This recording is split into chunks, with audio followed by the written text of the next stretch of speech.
Good morning, Rabotai. Welcome to Breakfast in the Class. Breakfast in the Class is dedicated in loving memory of Jacob's parents, Shaul and Samira Aini. Aleim HaShalom L'ilui Nishmateim, Shaul ben Victoria, and Samira bat Rachel, sponsored by Raquel and Jacob Aini and family. Breakfast in the Class is also dedicated by Mauricio and Laura Sion from South Florida in honor of their youngest son, Leon Ari Yehuda ben Leah. Bar Mitzvah Parasha is Tzav. May you continue with the path of Torah, Chopah, Masim Tovim. May you have a long life filled with B'sorot Tovot, Semachot, Refuah, Parnasah, and purpose in life, Baruch Hashem. What a beautiful beracha. And finally, the week of Kol Bru is dedicated in loving memory of Morris' son, Alav Shalom, the Yunishba Moshe ben Adel, sponsored anonymously. And last but not least, as a Refuah Shlema for Yaakov Israel ben Tamar Malka. Okay, let us begin. I want to share with you a beautiful concept. We read in the parasha, Baruch Atah Adonai, Eloheinu melech haolam, Yashar kol yevaro. We read in the parasha about the korban chatat. It tells us that when the kohen would bring the korban, one of the things that they had to be very careful of was if the korban chatat, if it came into contact with a vessel. So, as an example, let's say you take a piece of the korban after it's made and you cook it in an earthenware dish. You take this meat, you make a beautiful stew out of it. I don't know what you did. Okay? It's in your earthenware vessel. So the flavor of the korban, the flavor of the meat, where does it go? Goes, we know, into the walls of the vessel. Okay? Just like you have that law when it comes to milk dishes, that when you cook milk in something, the flavor goes into the walls of the vessel. You cook meat, the meat goes into the walls of the vessel. So too, when you cook the chatat, the chatat goes into the walls of the vessel. Now there's a law that governs chatat, and in chatat, the halacha is, you're only allowed to eat it for a certain amount of time after the korban is brought, before you have to burn it and dispose of it properly. So there's a time limit. Some korban would have a day and a half, some korban would have shnei yamim v'layla echad, 2 days and 1 night, some can have 1 day and 1 night, etc., etc., etc. So after the time is up for the korban chatat, and Rashi tells us that that's true for all korbanot, okay? So in all these scenarios, when the time runs out on the korban, not only do you have to burn the korban, but if you have an earthenware vessel, the vessel needs to be broken, because the flavor of the korban in the walls of the vessel is now considered past its due date. Past notar, you have to shatter the vessel. If it's a vessel of metal, you could kosher it. But if it's unkosherable, like an earthenware vessel, the halakha is it needs to be broken. Why? Because it swallowed the taste of the korbanot. You guys, are we all with me? Yeah? Now here's the crazy part. This law, it's not a law of korbanot. It's a law in the nature of kashrut of vessels. That when a vessel has something that's cooked inside of it, that flavor is present inside the actual vessel itself. We learn from here, in my opinion, not just the concept of kashrut, but also one of the great laws, one of the great ideas within Judaism, and that is that when two things are in close proximity one to the other, if they're connected one with the other, if they're hanging out one with the other, then there's an idea of bili'ot, which means the swallowing of the taste of. In fact, the law actually, right after we learn about this law, we learn about the fact that if any of the blood gets on something, yikdash, that object needs to be set aside. It's a wild concept that just interaction with something, just being together with something is enough already to say that this thing, it looks like it's an earthenware vessel, but you know what it is? It's an earthenware vessel that is full of kedusha, that is full of the taste of the korban. This concept, biliot, that we swallow, and literally if I explain it to you with a word, if I pick and choose a better word, the word is, and if I absorb things that I'm with, is one of the tremendous lessons of Pirkei Avot. In the Mishnah in Pirkei Avot tells us that it's very important that a person is connected with a shachen tov, a good neighbor. And I don't mean, like I always say, I don't mean State Farm. What I'm talking about over here, a good neighbor, is a person who has good midot, who learns Torah, who is kind to people, who speaks properly, doesn't use swear words, etc. all the time.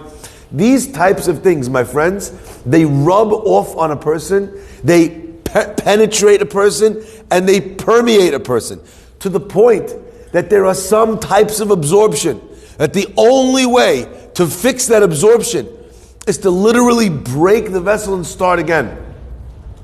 There are people in your life that are so toxic, they are so dangerous to hang around, to be connected with, that if you absorb their midot, their energy, the only way to solve that is to literally break yourself and start again. Unfortunately, I think a lot of people, even though maybe they don't know the lesson, they've experienced the life lesson. They've met a person like that, who left them a broken shell from what they were before. Someone who cheated them. Someone who broke their hearts. Someone who broke their trust or broke their confidence. A person like that, they lay destructive waste to everyone around them. So we learn from the laws of Biliot how careful we need to be not to absorb, not to pick up things. Now, I want to just share with you, because I think this is really interesting. You know, the study of atoms has revealed to us, I think, something that's very interesting. You know, now we know that when you look at a solid item is not actually solid.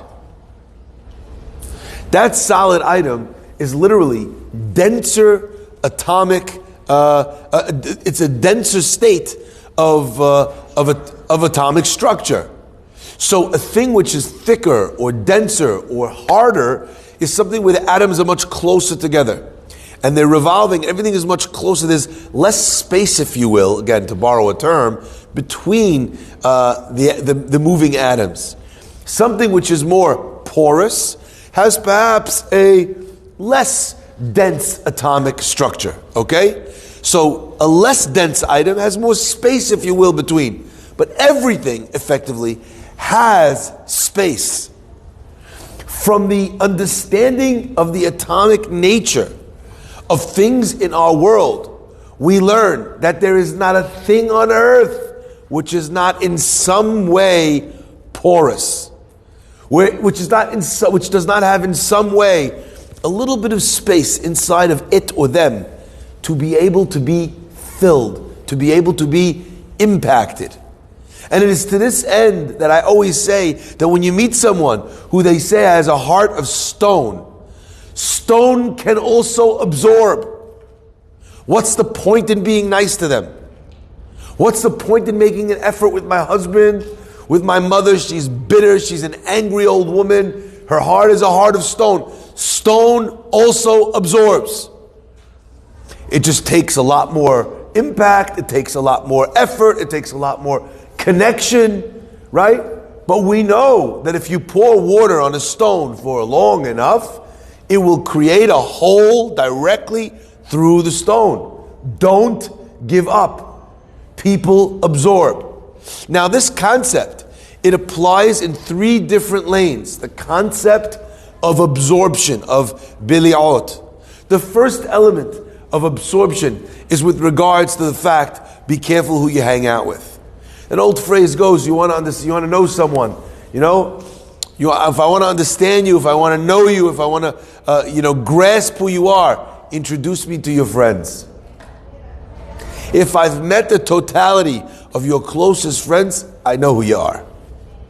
Because over time, those friends will have left an indelible imprint, a carbon footprint on your soul. The second lane of absorption, aside from being careful, making sure you curate, you're very selective with the people you allow into your orbit. The second element is, in terms of absorption, is that you can also bring people into your orbit that are positive influences. They fill the spaces in your life with holiness. Now, I want to give you an example of this, because I think this is very powerful, just so we understand. Let's say a person, I get approached by people sometimes, they tell me, Rabbi, I listen to your class every morning, when I'm jogging, when I'm cooking, when I'm this, when I'm that, And in a certain sense, that space that used to be the radio, that space that used to be some song, is now God's song. It's now an understanding of self, a development of self. It's about moral and ethical principles. So in a certain sense, you have filled that space with something powerfully, positive. So if you could imagine those spaces in time being filled with something more positive, filling your space with more mitzvot, with more activities, instead of just switching on, the TV or going through the news or doing some other mindless activity. Think of that space not just in spaces of time, but in spaces in yourself. If you're going to watch some movie or TV show, what happens? You're thinking about that movie or the TV show. I watched this thing. I read this book. You know what? It's an amazing book. This, that, the other. It's in your mind. It's occupying your thoughts. Not only that, you ever experience? I love this line because I think deeply when people speak. Listen to this. People say, "Oh, you know what? This reminds me of something I read." Have you had people say that? Reminds me of this show I watched. So you're in the real world, and the real world is reminding you of the fake world. Think about what that says. That means that what is present in your mind, what is recalled in your brain, when you see a husband and wife who are very connected, very in love, it reminds me of this movie that I once watched about a husband and wife. Why are you telling me? Look, this is what it is. That's not what it is. That was a depiction of this. But when we fill our minds and we fill our space with these things, then actually it puts us in that space. If you think about this idea, you will ensure that you are surrounded not just by good people, but also by good things. The stuff in your house should be good stuff, not junk, not silliness, not vapid, baseless, silly ideologies. People ask you, what's wrong with this? What's wrong with this, Rabbi? What's wrong with this? What's wrong with this? You're asking the wrong question. Ask what's right with this. My friends, the third element of absorption is the good, surrounding ourselves with good. Surrounding ourselves with good people, good experiences, good influences. The negative is eliminating those things from our life. But my friends, the final concept, I think, in terms of absorption, is not in terms of what I am absorbing, but in terms of what I can give across to other people to absorb. And I want to share this because I think it's very powerful. There's an amazing story with Cham Ben Zion Abba Shaul. Cham Ben Zion once saw a guy. He walks up to him in the middle of the week, randomly, and he says, I think you did not sell your chametz. The guy's like, Rabbi, we're in the middle of Sukkot now. What are you talking about? He goes, no, I think you didn't sell your chametz. He says, what do you mean? He says, I was standing right next to you when you said the Amidah.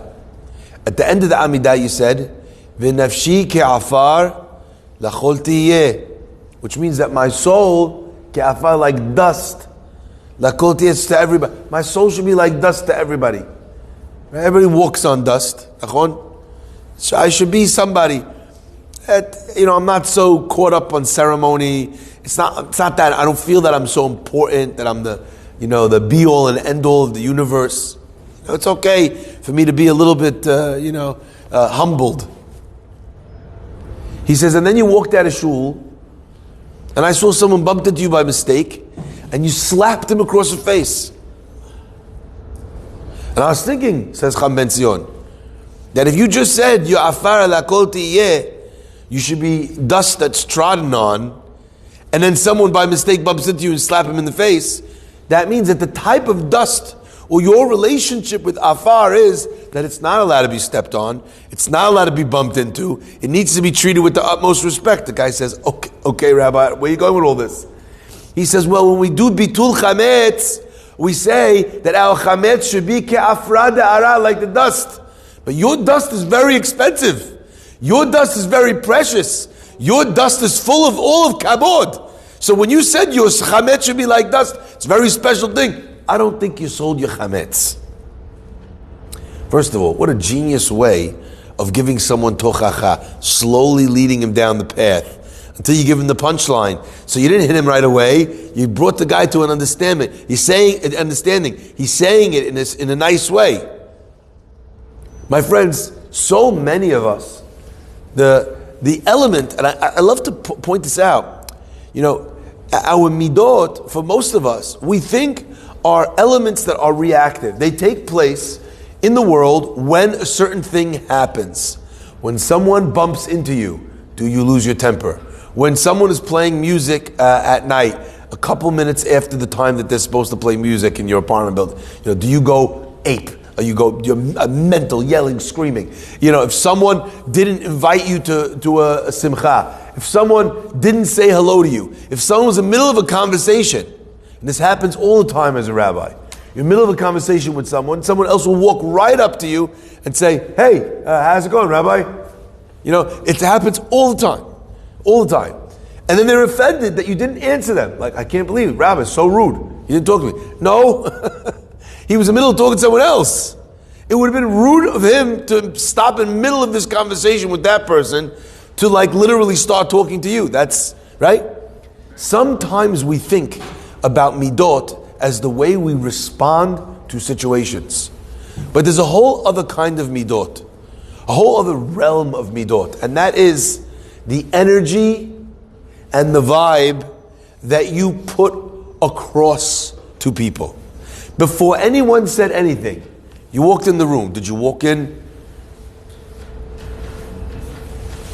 What do you think you are? The Queen of England? President of the United States? Right? You see people walk in, very clear that they, in their mind, believe that the room belongs to them. The world was created for them. A person who lives his life that way, they don't realize that people absorb the energy that you give off. When you walk into a room and you're congenial and happy, and your energy and your vibe is not one of arrogance, of ga'ava, of large, then people want to interact with you based on the way that you're putting yourself across. My friends, think of how you walk into a room. Think of how you walk into your house. You walk into your house, you walk in, you're like, like that. You walk in like that.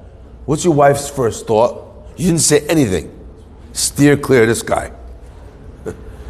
Just look at the way this guy walked in. Your kids look at you, right? They wanted to say, hey, Abba, how you doing? Tell you about that day. Now forget it. They're running. They're hiding in their rooms. They know if you see the slightest thing wrong. This guy sits down on the couch. He thinks he won the midot game because he didn't say anything. But the energy that everybody absorbed from him was one of such fear, of such negativity. You ruined their night without saying a word. Recognize that the same way that you absorb from other people, their words, their actions, their hitnagut, the way that they hold themselves, people absorb that from you as well. My favorite line about this, I remember a while ago, it said, your face is not private property. Your face is public property. The Mishnah teaches, "Heve mekabel et kol ha'adam b'sever panim yafot." You should greet everyone with a happy face. You know why? What did he do wrong that his day should be ruined? Because your day is ruined. Could you imagine that? Imagine you walked up to someone, punch him in the face. The guy said, "What are you doing?" The guy said, "Well, earlier someone punched me in the face." No, that's not a thing, right? You don't get to do that. But when you're miserable because someone else got you upset, and you bring that home, that's punching someone in the face because earlier you were punched in the face. Recognize that people absorb from us. They take it in. A lot of times people say to you, "Rabbi, you having issues with Shalom Bayit, I don't know what to do, my wife is never happy, this, that, the other." And I'm always thinking, I see you in shul all the time. Dude, you're never happy. And if this was your wife's fault, then at least in shul you should be happy. Guy who's grouchy all the time. Of course his wife's not happy. She's married to a grouch. Shalom Aleichem, my name is Rabbi Farhi. Is your name Oscar? Do you understand? This idea, my friends, this concept, I think is one of the beautiful outcomes of the halakha, of the law, of the idea of biliot, of the fact that something absorbs something. And sometimes you can fix a person who lived in a house where they had a lifetime of criticism. Sometimes you could take a vessel that's been exposed to a taste, to a ta'am, to an experience, and you could burn it out of them. You could put it on the fire, you could put it in boiling water. It's painful, it hurts, but you could burn it out of them. You could take it out of them. Then there's some people that there is no way to take it out of them. The only way you take that negativity and criticism out of them is if they break apart, if they hit rock bottom and rebuild themselves anew, like an entirely new vessel. Sometimes when you see someone, that grouch, that I was so easy and quick to judge that he was Oscar, how do I know he didn't inherit that sadness, that anger, that negativity from his father, from his mother? Yeah, Annie. It's so important, my friends, not to judge people, because you never know where they've been. Maybe the fact that this guy is even coming to synagogue at all shows that he's a warrior. Maybe the fact that this guy is holding it together and not falling apart with his difficult life, even if he's not smiling as much as you or I would like. Even if you look, you're showing the Mishnah in Pirkei Avot, says to smile, and he's like, dude, I'm barely holding it together.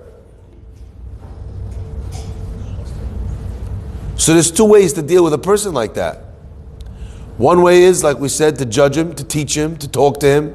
And the other way is to let him absorb from you. Come to him with a smile. Come to him with a joke. There are people that whenever you meet them, they've always got a new joke. Rabbi, I've got one for you. Half the time, I know the joke they're going to say.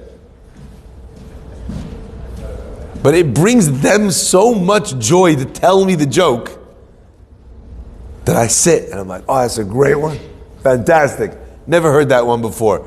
900,000 times. Never heard that one. But, it's beautiful. It is a beautiful thing that a guy walks around thinking, how can I make someone smile? What a beautiful thing. Hashem should bless us to recognize that this is the line I want you to take away with you. Ready? This is the line you stick on the refrigerator. All people are porous. All people are porous. Porous means that things get through. There's holes. There's space. Porous. P-O-U-R-O-S. Correct? Is that right? Porous. P-O-R-O-U-S. Excuse me. There you go. All people are porous. Even the people that seem like they're steel wall, all people are porous. And in the end, if you make enough of an effort, if you smile enough, if you bring enough joy, it will make a dent. It might not turn them into a Happy the Clown, but you will have improved their day, even though they hate to admit it. Baruch Adonai Le'olam. Amen ve'amen. Rabbi